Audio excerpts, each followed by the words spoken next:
Saat ini, sudah banyak sekali anak-anak muda usia sekitar 20 tahunan yang sudah menderita resistensi insulin, bahkan sudah mengalami diabetes. Mungkin Anda semua tidak menyadarinya. Nah, video kali ini saya akan membahas salah satu indikator yang bisa Anda gunakan untuk mengetahui atau mendeteksi sejak dini apakah Anda terindikasi prediabetes atau sudah menjadi diabetes. Tonton setelah yang satu ini.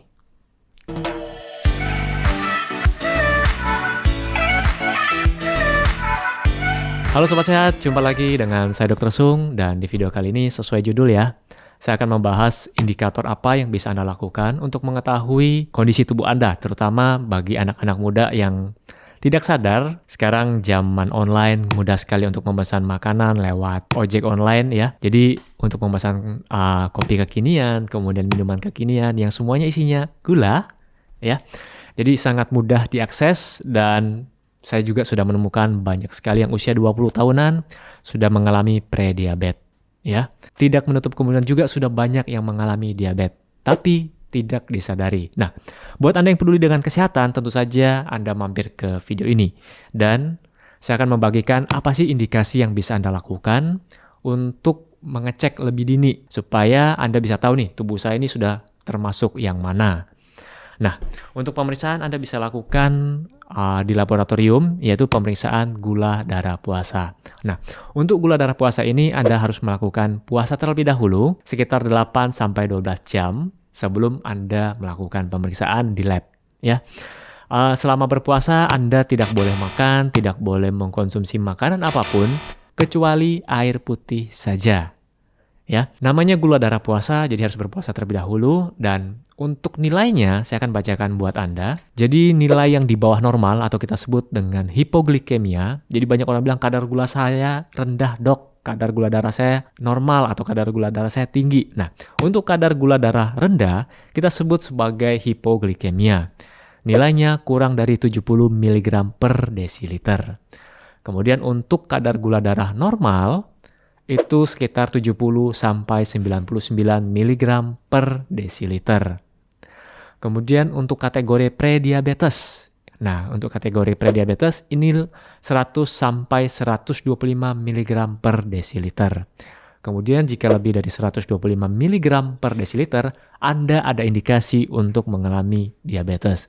Tapi bukan hanya dari nilai ini saja.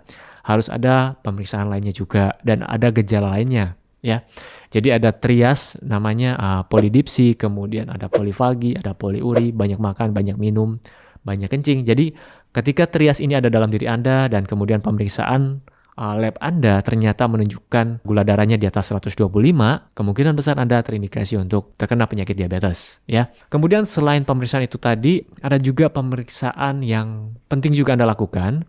Kalau pemeriksaan darah puasa tadi kan dia menilai atau mengukur kadar gula darah Anda saat Anda puasa semalaman tuh. Ini ada pemeriksaan yang bisa Anda lakukan tanpa harus berpuasa terlebih dahulu. Jadi kapanpun Anda punya waktu ke laboratorium, Anda bisa langsung cek, yaitu pemeriksaan HbA1c. Nah, untuk HbA1c sendiri ini, dia mengukur kadar gula darah rata-rata kita selama 3 bulan terakhir. So, jadi pemeriksaannya, Anda tidak perlu melakukan pemeriksaan ini setiap bulan atau setiap hari, karena usia sel darah merah kita, karena dia gula darah yang terikat di Hb kita, makanya namanya HbA1c. Jadi usia sel darah kita itu sekitar 120 hari. Jadi kalau Anda mau lakukan pemeriksaan HbA1c bisa Anda ulangi setiap 3-4 bulan sekali ya, atau dengan anjuran dari dokter. Kemudian nilai normalnya. Nah, untuk nilai normalnya sendiri adalah di bawah 5,7 ya, 5,7%. Kemudian untuk prediabetes, kategori prediabetes itu nilainya 5,7 sampai 6,4%. Kemudian untuk kategori sudah masuk diabetes itu adalah di atas 6,5%. Dan semakin tinggi, misalnya nilainya 9, 10, 11, semakin tinggi angka HbA1c, maka semakin besar pula resiko komplikasi bisa terjadi. Ingat, diabetes, ketika Anda sudah masuk ke diabetes, ini akan mudah sekali terjadi resiko untuk komplikasi. Termasuk salah satunya adalah hipoglikemia. Makanya ada yang bilang, dok kok gula darah saya tiba-tiba drop di bawah 70, ya itu salah satu komplikasi dari diabetes. Jadi gula darahnya tidak stabil, dia kayak roller coaster. Kemudian komplikasi yang lainnya bisa ke jantung. Intinya dia menyerang gula darah yang tinggi, itu akan merusak pembuluh darah kita. So, akan muncul penyakit-penyakit yang berkaitan dengan rusaknya pembuluh darah tadi. Kalau rusaknya di pembuluh darah di mata, jadi penglihatan Anda akan mulai kabur. Kemudian kalau rusaknya di daerah otak, bisa berisiko terkena stroke. Kemudian di jantung, penyakit jantung, di ginjal, ya. Banyak sekali yang akhirnya pasien-pasien diabetes yang tidak terkontrol, itu harus cuci darah, ya, atau hemodialisa. Kemudian ada satu pemeriksaan lagi, yaitu TTGO, tes toleransi glukosa oral. Jadi ini mirip dengan tes gula darah puasa. Jadi Anda harus berpuasa dulu sekitar 8-12 jam. Kemudian pada saat mau dilakukan pemeriksaan, Anda akan dikasih larutan gula 75 gram, ya ini standar.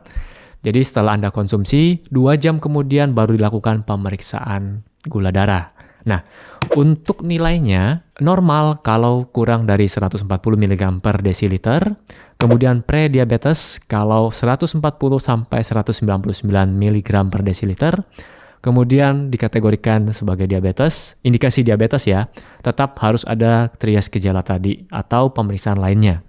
Kalau di atas 200 mg per desiliter.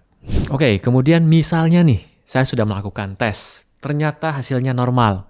Bagus, pertahankan ya.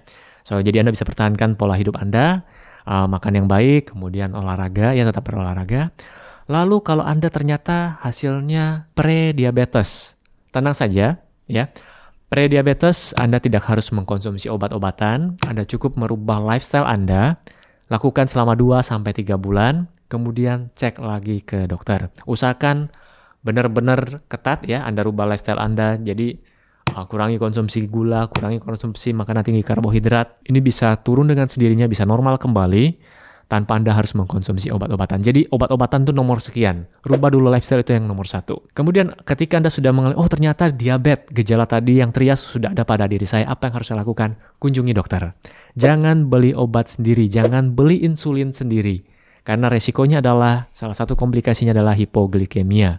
Ya, kalau gula darah Anda terlalu drop, itu bisa sampai koma dan bahkan bisa meninggal dunia. Ya, oke, terutama Anda yang masih muda ya, kalau sudah mengalami prediabetes, segera diperbaiki. Kalau saya dok yang sudah usia 80 tahunan, 90 tahunan, kalau saya kategori prediabetes, apa yang harus saya lakukan? Saya kembalikan kepada Anda semua ya. Usia 80-90 tahunan, Anda mengalami prediabetes, saran saya sih terserah Anda. Anda masih mau makan apa? Ya silakan gitu. Anda mau tetap menjaga kesehatan? Silakan. Tapi tidak usah terlalu stres, tidak usah terlalu khawatir. Beda dengan kita yang masih usia 30, 40, 50 tahunan, karena masa hidupnya masih panjang. Kecuali Anda yang masih ingin hidup sampai usia 120 tahun, ya berusahalah lebih keras. Mungkin itu saja yang bisa saya sampaikan buat Anda semua. Buat yang masih punya pertanyaan, silakan tulis di kolom komen. Nanti mungkin saya akan bahas di video selanjutnya. Oke, sampai jumpa. Salam hebat luar biasa. Dan di video kali ini sesuai judul ya, saya akan membahas indikator apa yang bisa Anda lakukan untuk mengetahui kondisi tubuh Anda, terutama bagi anak-anak muda yang tidak sadar, sekarang zaman online mudah sekali untuk memesan makanan lewat ojek online ya. Untuk pemeriksaan Anda bisa lakukan di laboratorium, yaitu pemeriksaan gula darah puasa. Nah, untuk gula darah puasa ini Anda harus melakukan puasa terlebih dahulu, sekitar 8-12 jam sebelum Anda melakukan pemeriksaan di lab ya. Untuk kadar gula darah rendah, kita sebut sebagai hipoglikemia. Nilainya kurang dari 70 mg per desiliter. Kemudian untuk kadar gula darah normal, itu sekitar 70-99 mg per desiliter. Kemudian untuk kategori prediabetes, 100-125 mg per desiliter. Kemudian jika lebih dari 125 mg per desiliter, Anda ada indikasi untuk mengalami diabetes.